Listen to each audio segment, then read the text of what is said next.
Hello viewers, स्पर्धायुग या आपल्या YouTube चॅनलमध्ये आपल्या सर्वांचं स्वागत आहे. आणि ह्या अभ्यासक्रमाची तयारी कशी करायची ते सुद्धा पाहणार आहोत. तुम्हाला कळलंच असेल की आता TCS एक्झाम घेणार आहे. TCS एक्झाम घेणार आहे म्हणजे एक्झाम IBPS जी घेते त्याच्यापेक्षा थोडी सोपी असते. त्या अनुषंगानं मग तुम्ही काय वाचायला पाहिजे, काय नाही, कुठून तयारी करायची, ही सर्व माहिती आपण पाहणार आहोत.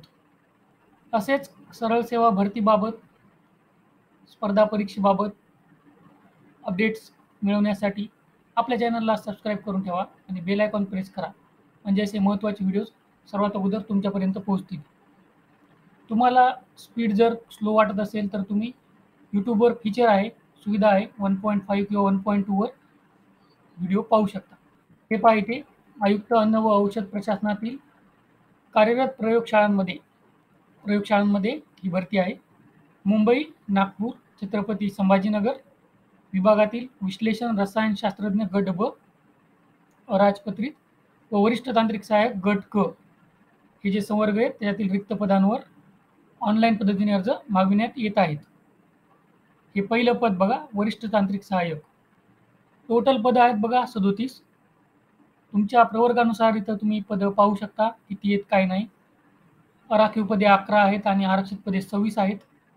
आणि समांतर आरक्षणानुसार सुद्धा तुम्ही इथे पदं पाहू शकता. तुम्ही जर खेळाडू असाल किंवा प्रकल्पग्रस्तमध्ये असाल किंवा तुम्ही महिला आरक्षणमध्ये येत असाल तर तुम्ही पदं पाहू शकता समांतर आरक्षणानुसार. इथे दिव्यांग यांना आरक्षण दिलेलं आहे, त्याची माहिती दिलेली आहे. तुम्ही जर दिव्यांग असाल तर तुम्हाला आरक्षण आहे, परंतु इकडे बघा बहिरेपणा व एकापेक्षा जास्त प्रकारचे दिव्यांगत्व यांना आरक्षण आहे. आणि त्या टीप दिलेली आहे, अंधत्व, ब्लाइंड व अल्पदृष्टी या प्रकारच्या दिव्यांगांना आरक्षण नाहीये. दुसरं पद आहे बघा गट ब चं विश्लेषण रसायनशास्त्रज्ञ. याच्यासाठी एकूण पदे आहेत 19, राखीव पदे 6 आहेत आणि आरक्षित पदे 13 आहेत. आणि तुम्ही समांतर आरक्षणानुसार तुम्ही इथे पाहू शकता. तुम्ही जर महिलामध्ये येत असाल किंवा तुम्ही दिव्यांग असाल वगैरे वगैरे तर तुम्हाला किती पद आहेत वगैरे ही माहिती तुम्ही ते पाहू शकता. आता महत्त्वाचं जे आहे वेळापत्रक ते पाहूया आपण. तुम्हाला ऑनलाईन अर्ज करण्याचा कालावधी जो आहे तो 23 सप्टेंबर 2024 सकाळी 11 वाजल्यापासून दिनांक 22 ऑक्टोबर 2024 तर 11:59 पर्यंत रात्री दिलेला आहे. तर मी तुम्हाला सजेस्ट करतो की तुम्ही लवकरात लवकर फॉर्म भरून घ्या. तुम्हाला जे शुल्क भरायचं आहे ऑनलाईन पद्धतीने त्याचा अंतिम दिनांक आहे 23 ऑक्टोबर 2024 रात्री 11:59 पर्यंत. तर तुम्ही अगोदरच शुल्कसुद्धा भरून टाका. प्रवेशपत्र ऑनलाईन प्रिंट काढून घेणे याची माहिती संकेतस्थळावर येईल. आपल्या चॅनलवर त्याबाबत अपडेट टाकल्या जाईल. ऑनलाईन परीक्षेचा दिनांक सेम संकेतस्थळावर सूचना प्रसिद्ध करण्यात येईल आणि आपल्या चॅनलवर आपण तो अपडेटसुद्धा टाकणार आहोत. बघा इथं टीप आहे, महत्त्वाची टीप आहे. विश्लेषण रसायनशास्त्रज्ञ गट ब, अराजपत्रित व वरिष्ठ तांत्रिक सहाय्यक गट क या 2 पदांसाठी ऑनलाईन परीक्षा स्वतंत्रपणे होणार आहे आणि स्वतंत्र वेळापत्रकानुसार होणार आहे. जर उमेदवाराची संख्या जास्त असेल तर आवश्यक असल्यास वेगवेगळ्या सत्रांमध्ये सुद्धा परीक्षा घेण्यात येईल, म्हणजे शिफ्ट्समध्ये परीक्षा होईल. म्हणजे शिफ्ट्समध्ये तुमची परीक्षा होऊ शकते जर उमेदवाराची संख्या जास्त असेल तर. वयोमर्यादेची माहिती पाहूया. किमान वय 18 वर्ष पूर्ण पाहिजे आणि कमाल वय 38 पेक्षा जास्त नको. हे जे अराखीव आहेत त्यांच्यासाठी. परंतु जे मागासवर्गीय आहेत, खेळाडू आहेत, आर्थिकदृष्ट्या दुर्बल आहेत, सामाजिक आणि शैक्षणिकदृष्ट्या मागास आहेत, त्यांना 5 वर्ष वयोमर्यादा शिथिल करण्यात आलेली आहे, म्हणजे 43 वयोमर्यादा त्यांना आहे. तसे इथे दिव्यांग अनाथ उमेदवारांसाठी 45 वर्षापर्यंत वयोमर्यादा दिलेली आहे. पदवीधर अंशकालीन उमेदवारांसाठी 55 वर्ष आहे आणि भूकंपग्रस्त उमेदवारांसाठी शासन निर्णय जो आहे GR त्यानुसार 45 वर्ष इतकी वयोमर्यादा आहे. आता या पदांसाठी शैक्षणिक अर्हता काय आहे, पात्रता काय लागेल त्याची माहिती घेऊया. जे गट ब दर्जाचं पद आहे विश्लेषण रसायनशास्त्रज्ञ, आता हे गट ब चं आहे आणि ते स्पेशलायझेशन लागणार आहे. म्हणजे केमिस्ट्रीमध्ये तुमची पोस्ट ग्रॅज्युएशन पाहिजे, PG पाहिजे किंवा तुमची डिग्री पाहिजे फार्मसीमध्ये. हे बघा इथं माहिती दिलेली आहे. मान्यताप्राप्त विद्यापीठाची औषध व निर्माणशास्त्र शाखेची पदवी, फार्मसीची डिग्री पाहिजे किंवा रसायनशास्त्र, जीवरसायनशास्त्र यांची पदव्युत्तर पदवी पाहिजे. डिग्री फार्मसीची पाहिजे आणि PG तुमची बायोकेमिस्ट्री किंवा केमिस्ट्रीमध्ये MSc केमिस्ट्री वगैरे डिग्री पाहिजे. अनुभवाची इथं आवश्यकता नाही आहे. किंवा हे जर तुमचं नसेल तर काय पाहिजे, मान्यताप्राप्त विद्यापीठाची विज्ञान शाखेची द्वितीय श्रेणीमधील पदवी पाहिजे. म्हणजे विज्ञान शाखेची पदवी तुमच्याकडे पाहिजे, परंतु सेकंड क्लास द्वितीय श्रेणीतली पाहिजे. तुमच्या निकालावर क्लास दिलेला असतो. तुम्ही निकाल नीट पहा. फर्स्ट क्लासमध्ये किती पर्सेंटेजपर्यंत येतात वगैरे, 80च्या अबव फर्स्ट क्लासमध्ये येतात, सेकंड क्लासमध्ये वगैरे असं तुमच्या निकालावर दिलेली असते माहिती. ती पाहून घ्या, तुम्हाला कळून येईल. परंतु अशा लोकांना 18 महिन्यांचा अनुभव पाहिजे. कशामध्ये? औषधी द्रव्य विश्लेषणाचा अनुभव पाहिजे, तरच ते या गट ब साठी फॉर्म भरू शकतात. ह्या पदासाठी गट क च्या सर्वात जास्त फॉर्म येणार आहेत, तर त्याची माहिती आपण पाहूया. वरिष्ठ तांत्रिक सहाय्यक, त्यासाठी तुम्हाला विज्ञान शाखेची पदवी लागणार आहे. द्वितीय श्रेणी, सेकंड क्लास. क्लास कुठे पाहायचा मी तुम्हाला सांगितलेलं आहे. तुमचा जो डिग्रीचा निकाल असेल, फायनल रिझल्ट म्हणजे फायनल इयरचा जो निकाल असेल त्यावर बघायचं आहे. त्यावर दिलेलं असतं की फर्स्ट क्लास किती ते किती पर्सेंटेज असेल किंवा ग्रेड असेल, तर सेकंड क्लास किती ते किती पर्सेंटेज किंवा ग्रेड असेल तर दिलेलं आहे. याची पूर्ण माहिती दिलेली असते.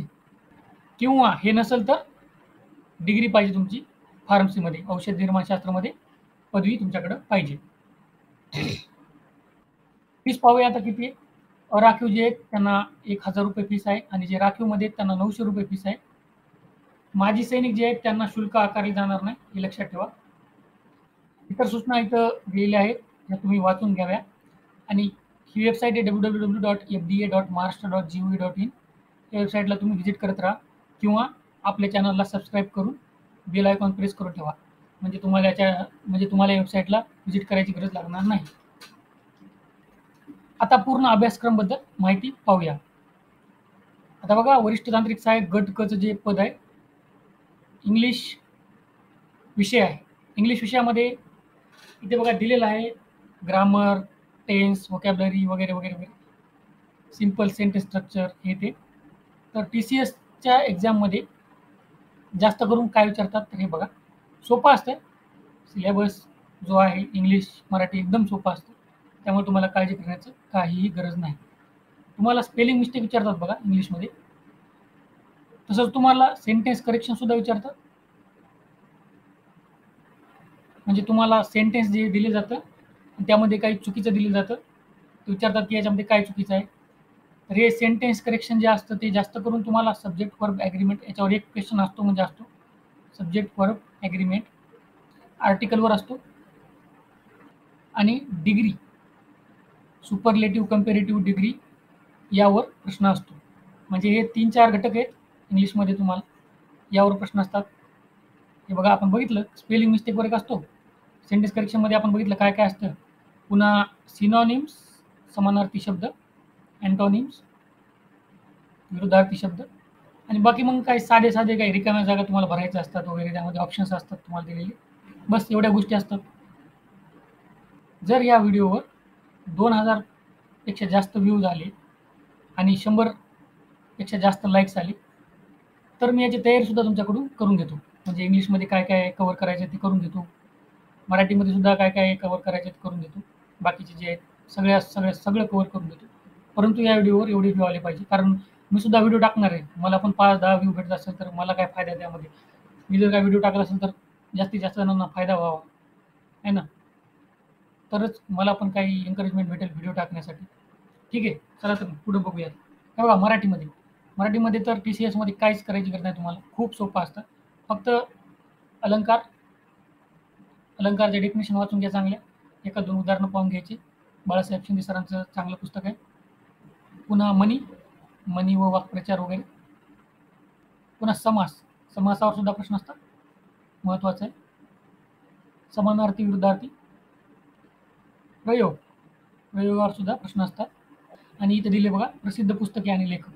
जर मी सांगितलं तसं जर व्ह्यूज आले तर प्रसिद्ध पुस्तके आणि लेखक सुद्धा आपण महत्त्वाचे घेऊया, जे अगोदर विचारलेले TCSनं ते. सेक्शन 3 मध्ये बघा जनरल नॉलेज, लॉजिकल ॲबिलिटी वगैरे या गोष्टी आहेत. त्याच्यामध्ये करंट अफेअर्स आहेत. करंट अफेअर्सचं काही नाही, जेव्हा परीक्षेची डेट आली ना तेव्हा करायचं. 3 मंथच्या अगोदर करायचं.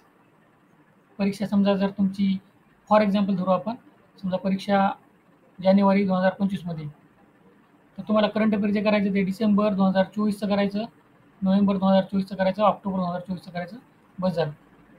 इंडियन हिस्ट्री, सिविक्स, यामध्ये इंडियन हिस्ट्रीमध्ये काही पण विचारू शकतात. बेसिक्स असते फक्त, खूप खूप म्हणजे खूपच सोपं असतं. तुम्हाला एक इंडियन हिस्ट्रीची एक रीडिंग तुम्ही दिली असेल, पाठ्यपुस्तक जरी वाचली असतील तरी तुम्हाला काही प्रॉब्लेम येणार नाही. 1857चा उठाव वगैरे, महाराष्ट्राचा इतिहास असतो, महाराष्ट्राच्या इतिहासामधून प्रबोधन चळवळ वगैरे तिथून प्रश्न येत असतात. इंडियन जॉग्रफी, इंडियन जॉग्रफीमध्ये भारताचा इतिहास पाहिजे माहीत. इंडियन जॉग्रफीमध्ये तुम्हाला भारताचा भूगोल जो आहे त्यामध्ये प्राकृतिक भूगोल आणि भारताचा राजकीय भूगोल या 2 गोष्टी तुम्हाला माहीत पाहिजे. सोपं असणार आहे, खूपच सोपं. फक्त तुम्हाला एक आउटलाईन माहीत पाहिजे. ती जर आउटलाईन तुम्हाला कळत नसेल तर मी त्यावर व्हिडिओ बनवायला तयार आहे आणि एकदम चांगले व्हिडिओ बनवतो, गॅरंटीड. पण त्यासाठी तुम्हाला व्ह्यूज 2000+. इंडियन कॉन्स्टिट्यूशन, पॉलिटी आहे. इंडियन पॉलिटी लक्ष्मीकांतमधून जास्त, लक्ष्मीकांतच्या बाहेरचं काही येतच नाही, पण लक्ष्मीकांत खूप वास्ट आहे. UPSC सुद्धा पूर्व वापरतात लक्ष्मीकांत. तर मग बेसिक, खूप बेसिक गोष्टी ज्या आहेत त्या बेसिक्स करायचे आहेत आपल्याला. मी व्हिडिओ बनवल, जर व्ह्यूज आले तर मी व्हिडिओ बनवल, नाहीतर मग तुम्ही कव्हर करायचं असेल तर तुम्ही कव्हर करू शकता. यूट्यूबवर टाकू शकता तुम्ही की लक्ष्मीकांतची समरी वगैरे, तिथून तुम्ही गोष्टी कव्हर करू शकता. जनरल सायन्स, जनरल सायन्सला खूप एकदम बेसिक जनरल सायन्सला एकदम खूप बेसिक प्रश्न असतात. ते सुद्धा तुम्ही पाठ्यपुस्तकामधून करू शकता. जास्त काही नाही, तुम्हाला 6वी ते 10वीचं पाठ्यपुस्तक वाचावं लागतील. ज्यांचं सायन्स जर चांगलं असेल तुमचं 12वीला, मग तुम्हाला काही अभ्यास करायची सुद्धा जास्त गरज नाही. स्पोर्ट्स अँड कल्चर हे सुद्धा आपण करंट अफेअर्समधूनच घेतो. हे सुद्धा आपण करंट अफेअर्समध्येच घेतो. RTI ॲक्ट जो आहे 2005चा, महाराष्ट्र पब्लिक सर्व्हिस ॲक्ट 2015चा, काही कलम विचारतात, त्याच्यामध्ये काही डेफिनेशन असतात, ते महत्त्वाचे विचारतात, बेसिक असतात. हे सुद्धा ॲक्ट घ्यायला काही मला लागणार नाही. तुम्हाला जर समजा मला व्ह्यू नाही आले तर मी बनवणार नाही. मग तुम्हाला तयारी करायची असेल तर हे ॲक्ट तुम्ही PDF घ्यायची डाउनलोड करून, ज्यामधले महत्त्वाचे जे सेक्शन्स असतात, जे कलमं असतात ते बघायचे. अशी कलमं करायची बघा की ज्याचा आपल्या पब्लिकवर इफेक्ट पडतो. कारण हे कायदे जे असतात ते कोणासाठी असतात? आपल्यासाठी असतात. आपल्यावर ज्याचा जास्त इफेक्ट पडतो, समजा गरीबाला फीसमध्ये माफ करत असलं एखादं सेक्शन, तर ते कोणतं सेक्शन आहे RTI ॲक्टमध्ये, हे तुम्हाला असे सेक्शन करायचे असतात पाठ.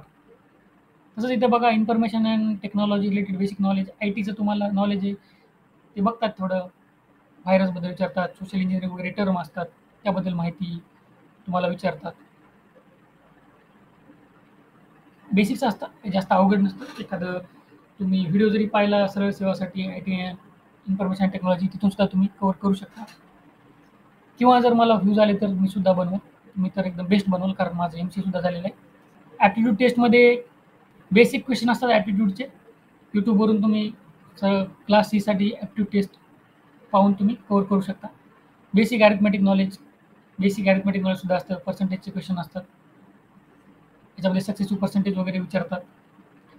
आणि work and time, pipe and system, average,